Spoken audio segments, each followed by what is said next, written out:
Hello, good morning. Welcome back to my channel. For today's video, maglinis tayo ng puno ng lansones.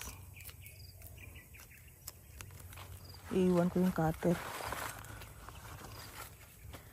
Ayan guys, oh. Itong mga bilog-bilog na yan, itong mga ganito, itong mga to, ano, kikita ba?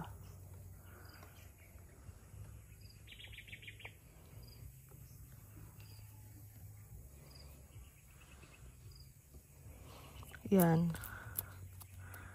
Ito, may mga uod yan. May mga insekto na magkukos ng hindi pagpamamunga ng lansones. So, ang ginagawa, inaalis yan siya. Lahat. Sinusungkit. Kasi meron siyang uod, oh. Ito to. May mga uod yan. Yan.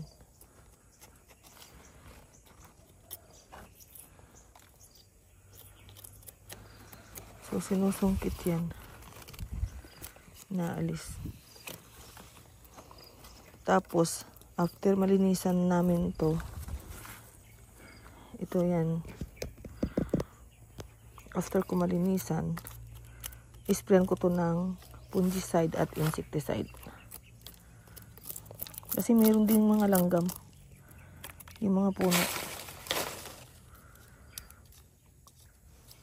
4 years na pala tong lansones ko. Yan, oh, dahil langgam.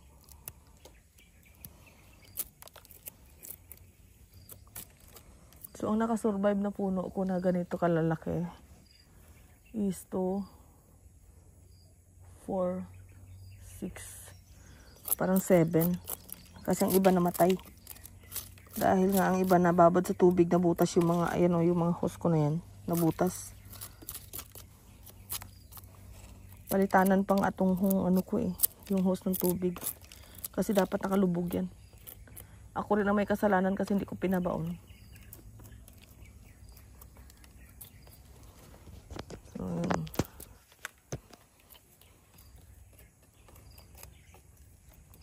kailangan nakukuskus siya.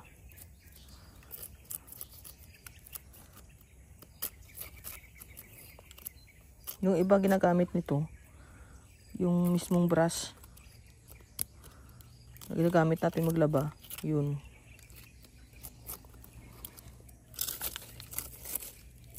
Pero pwede kutsilyo, iba itak.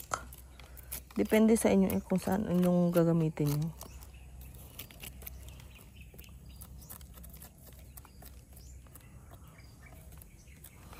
Yan. Ito pa.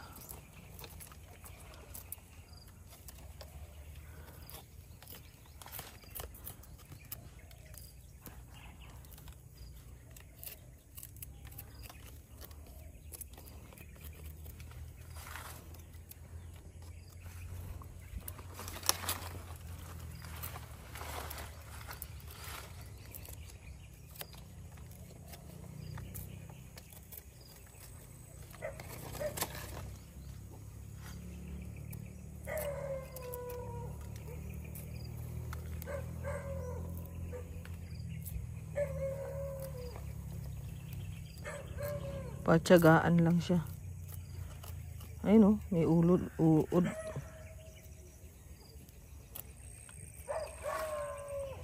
Yan, oh. Kailangan alisin. Yan.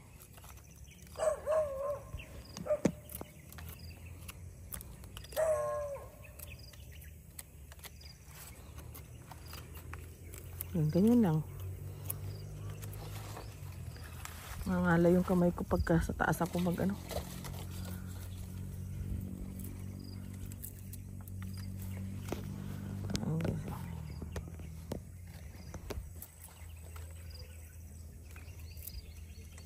Pakita ko sa iyo yung uod guys.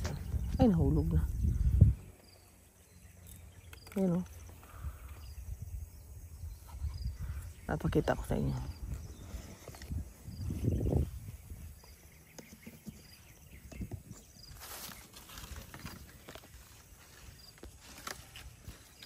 Ayan.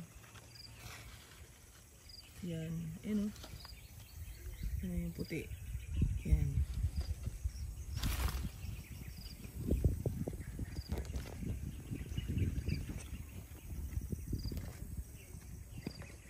Yan. Ayan yung puno. Hanggang doon yung sa ibabaw. So yan. 4 years na yan siya. Ayun pa ang aking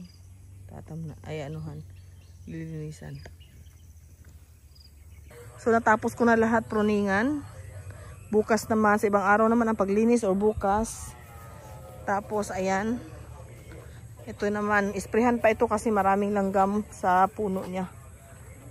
Ayun dami langgam. So ayan ang pruning. Ito ay 2 years old pa lang.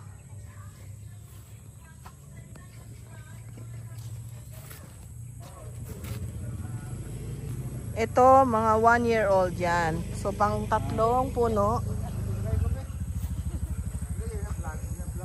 Pang 4 na puno. 5. Ito, 6. Yan, mga 1 taon yan sila. 6. Tapos ito ay 8. 8. Pang 2 years old na yan. Ito, mga 3 years old na to siya. Yan. Siyam. Yan. 10. Sabay-sabay lang yan silang tinanim. Tapos ito. Yan. Medyo hindi maganda ang kanyang itsura. Ito yung isa. Pang 11 na puno. Ito ay bago pa lang yan. Yan. Pang 12. Ito pang 13. Lungkong pala ang aking variety ng lanzones. Yan, 14. Mga huli ko na tinanim tong dito banda. And then, ito pang 15. Yan. Huli ko na yan sinatanim. Sabay-sabay na sila. Sabay-sabay sila niyan. Tsaka, ito. Yan. Ito, mas nauna ito. 16. Ito ay pang 17. So marami-rami na rin to. Nangamatay lang ang iba. Ito bago lang din. 18. Meron pa yan dito eh. 2 namatay. So ito yung nilinis ko buong araw. Tinanggalan ko ng mga punggus. Kasi ayan Ayan. Kita nyo guys yan. So, nilinis ko yan, pinroning ko, tinanggal ko yung mga fungus kasi spray ko ito ng fungicide and